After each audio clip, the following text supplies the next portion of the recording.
This is Ranjan Das from Fox&Angel, FoxVantage Business Bytes series. Today we are here to discuss one of the success stories from one of our eminent Fox&Angel global panel member, Rajiv. Rajiv has 40 plus years of experience in international India expansion business journey. His one of the projects at Sierra Leone for Sunbird Addax has a lot of lessons that we can learn. Welcome, Rajiv. Welcome to the discussion. Thank you, Ranjan. I'm delighted to be part of the Fox&Angel global panel, and I'm thrilled to be in this session of FoxVantage Business Bytes. We are honored, Rajiv, to have you on the panel. Today, we are here to discuss the Sierra Leone Sunbird Addax bioenergy project, which you were taken to lead and turn around. Let's hear from you what happened. The project was aimed at producing fuel-grade ethanol from sugarcane for exporting to Europe, because Europe has a mandatory requirement to mix ethanol with petrol to get greener fuel. And the second was to use the bagasse, which is the roughage residue, sugarcane after extracting the juice, to generate power by using it as feedstock in the boiler. Very, very noble project, very good intentions. However, unfortunately, after 1 year of its operations, kind of double whammy struck the project. And firstly, the food prices dropped sharply in the world, making it uneconomical for the ethanol to be transported to Europe. And secondly, the outbreak of Ebola in Sierra Leone. So those were the issues which created this project or led it into a moribund state. I can totally understand. I'm sure they might not have counted these unpredictable circumstances, and that's where this 550 million bioenergy project was in a real challenge, right? So going forward, Rajiv, what did you do? What was the plan altogether? How did you strategize to go forward and turn it around? So the prime objectives were definitely ethanol and power, but the uncertainty of world food prices, I think, was not factored in. Which accordingly, I mean, it seems that not much thought was put into developing high yield varieties of sugarcane, looking into various byproducts which could be monetized, alternate or supplementing gas or firing the boiler, and making the revival of the project really, really very challenging.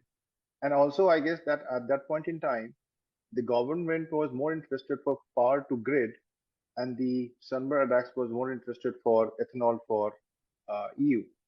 So what happened, Ranjan, was that I was called to resuscitate the project because of the situation which I told you. And along with my team, we developed a three-phase plan to revive this $550 million project, which had been in a mothball condition for over a year. And in phase one, it was primarily revival, which is getting the communication back with the stakeholders, which is the villagers, the chiefs, local government, etc. Getting the plant and machinery in working condition. And then rather than reinventing the wheel, we engaged domain experts from India for sugarcane plantation, Thailand for cassava plantation, and some other countries, South Africa, etc., for machinery refurbishment. Then we got working on products. First low-hanging fruit was ENA, which is potable alcohol, because a little more distillation and fermentation was required. And in the second phase, we had chalked out plans for sugar manufacturing. In the third phase, it was ethanol and starch from cassava, which is the staple crop in phase three.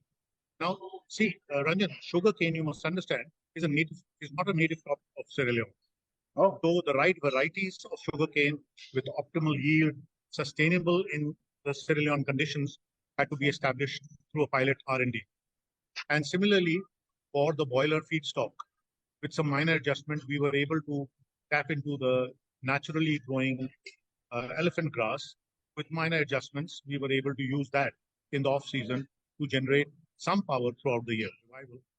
And the impact in phase one itself was truly transformative. I mean, Ranjan, you can't believe more than the financials, how much we touched the Sierra Leoneans' lives. from the employee strength, when I took over, it was less than 200. And we were 10,000 in less than 1.5 years in the peak season, which actually was supporting and feeding possibly about 50,000 people, their family members.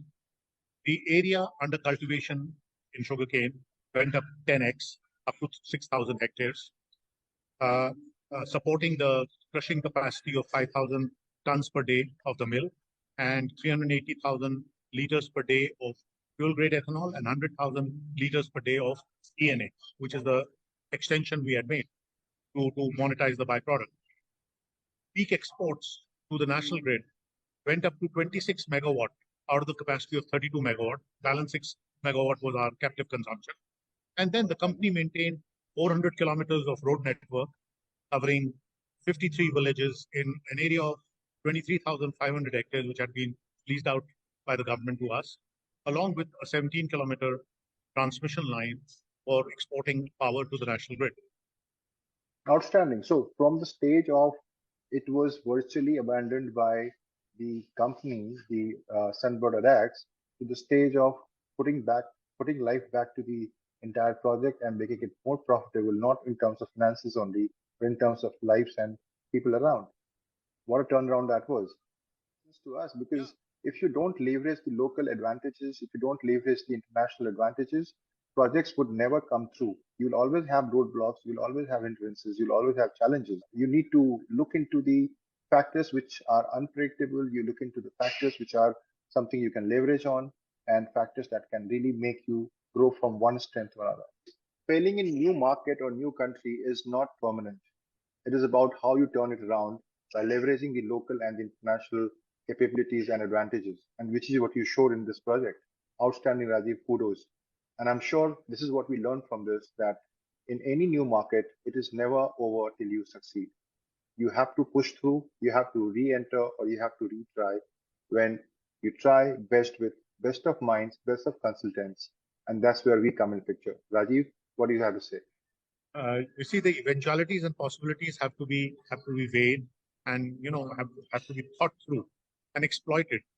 And that's where I think Fox&Angel, which I call a think tank of people having rich and varied experience, comes into play. For providing the much needed expertise and support, not only in India, but in 12 other economies. So kudos to you. Thank you. We build it together. We build it together, Rajiv.